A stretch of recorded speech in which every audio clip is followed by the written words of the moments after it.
Bonjour, aujourd'hui on est le 18 juin 2024. Est-ce que vous savez tous que M. Guillaume Maurice, l'humoriste de France Inter, a été viré de France Inter? Simplement parce qu'il a critiqué M. Benjamin Netanyahou, le Premier ministre israélien. Voilà, donc Israël c'est un pays français, voilà, je sais pas, c'est un pays européen. Donc Et donc là, en fait, les sionistes utilisent tout ce qu'ils peuvent parce qu'en fait, actuellement, l'humour est devenu, comment dire, l'humour est sous cloche en France. Parce que l'humour est en train de devenir de l'humour communautaire. Donc, si on est arabe, il faut qu'on fasse de l'humour sur les arabes. Si on est musulman, il faut qu'on fasse de l'humour sur les musulmans. Si on est noir, il faut qu'on fasse de l'humour sur les noirs. Si on est asiatique ou chinois et autres, il faut qu'on fasse de l'humour sur les asiatiques ainsi que les chinois. Voilà, si on est, je sais pas moi, et si on est hindou, il faut faire de l'humour sur les hindous. Si on est bouddhiste, il faut faire de l'humour sur les bouddhistes. Et si on est juif, il faut faire de l'humour sur les juifs. Voilà, les autres ne peuvent pas faire. Sinon, vous êtes traité de raciste ou d'antisémite. Mais ça, en fait, c'est les sionistes qui ont imposé ça en France. Hein. Je vous rappelle, c'est parti de l'histoire de Dieudonné surtout. Parce que Dieudonné, il y a eu une chasse aux sorcières contre Dieudonné par Manuel Valls, enfin, sous le gouvernement de Hollande, de François Hollande, de 2012 à 2014, de 2012 à 2017, pardon, parce que simplement, c'était une chasse aux sorcières, parce que Dieudonné, enfin, le gouvernement de Hollande et de Valls, surtout avec le Premier ministre Valls, parce que Dieudonné avait simplement dit que Israël c'était un État nazi, parce que vous savez, il avait fait un humour lors de l'émission de Marc-Olivier Fogel qui s'appelle On ne peut pas plaire à tout le monde. À la fin, il avait dit Israël. Ça veut dire qu'Israël est considéré comme un État nazi. En fait, c'est simplement ce que ça veut dire. Ce qui n'était pas faux à l'époque, parce qu'il avait une belle vision, lui. Hein. Et là, là, les sionistes sont en train en fait, d'instrumentaliser tous les juifs de la diaspora pour qu'ils soutiennent absolument Israël. Hein. C'est ça le danger en fait. En fait, c'est les sionistes qui mettent les juifs du monde en danger. Hein. Parce qu'en fait, comme j'ai entendu l'autre fois le Premier ministre israélien dire que oui, comment ça s'appelle, dans les écoles palestiniennes, on apprend à détester les juifs, on apprend à détester Israël, voilà, on met la haine dans le cœur des enfants, dans leur école. Mais est-ce que, ce qu'il ne dit pas, c'est qu'en Israël, dans cette école d'Israël, on apprend aussi à détester les Palestiniens, les Arabes et les musulmans, ça il faut le savoir aussi. Donc, c'est pour ça que l'histoire du 7 octobre, c'est pas un hasard. Hein. L'histoire du 7 octobre, l'attaque du Hamas du 7 octobre en Israël, c'est pas un hasard. Ce qui s'est passé, c'est que les services secrets israéliens étaient au courant de ce qui se passait, mais ils ne pensaient pas que ça allait être de cette ampleur-là. Mais ils savaient bien que ça allait se passer. Donc c'était juste une façon de profiter de la situation pour massacrer encore plus les Palestiniens, sans aucune impunité. Euh, donc, euh, ce que je disais tout à l'heure, les sionistes sont en train de submerger,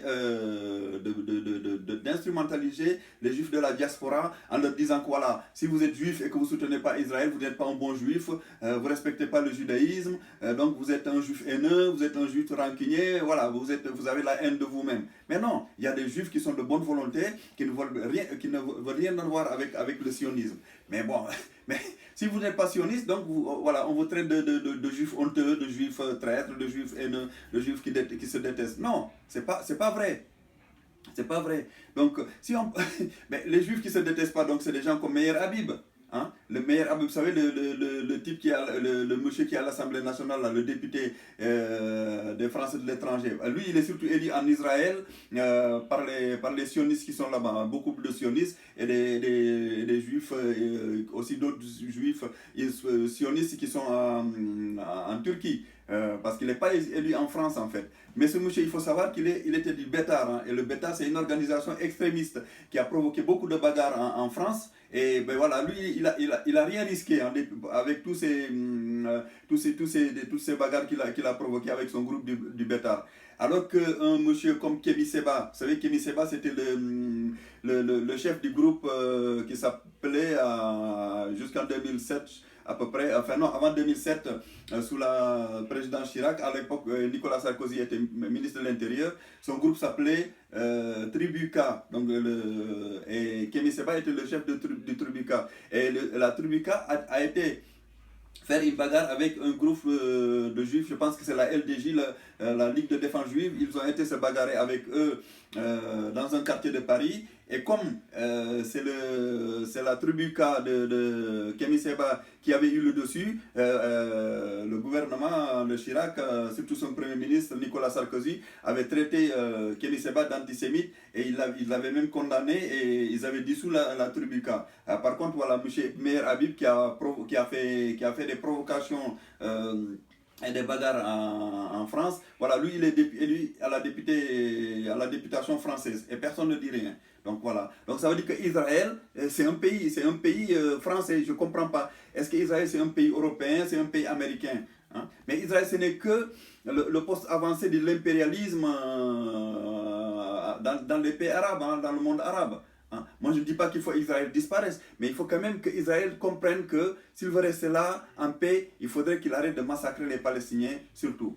Donc Israël est un poste avancé de l'impérialisme, notamment américain, parce que pour faire du sabotage et de l'espionnage. C'est surtout ça le but d'Israël.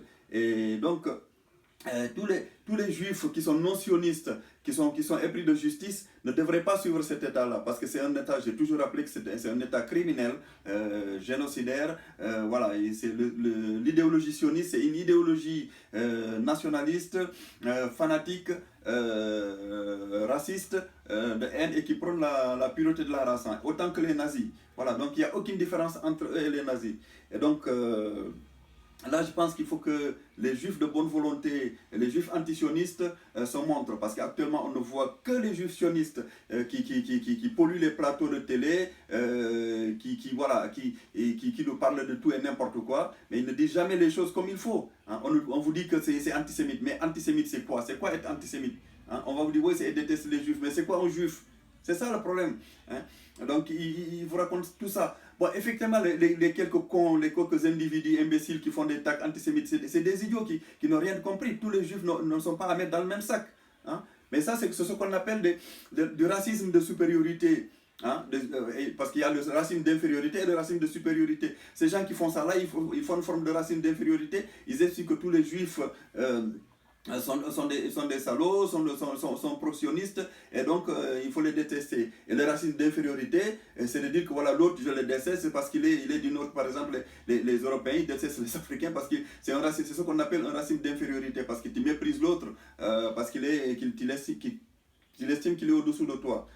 Mais non, donc là, il y a des juifs qui sont de bonne volonté, qui sont épris de justice.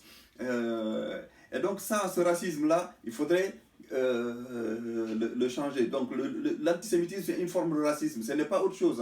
Donc il n'y a pas à dire que c'est antisémite, c'est pas antisémite. Bon, c'est un racisme, c'est tout. Donc je vous dis, tous ces imbéciles qui font des tags antisémites là, c'est n'importe quoi, ça ne sert à rien. Je vous dis, tous les juifs ne sont pas à mettre dans le sac.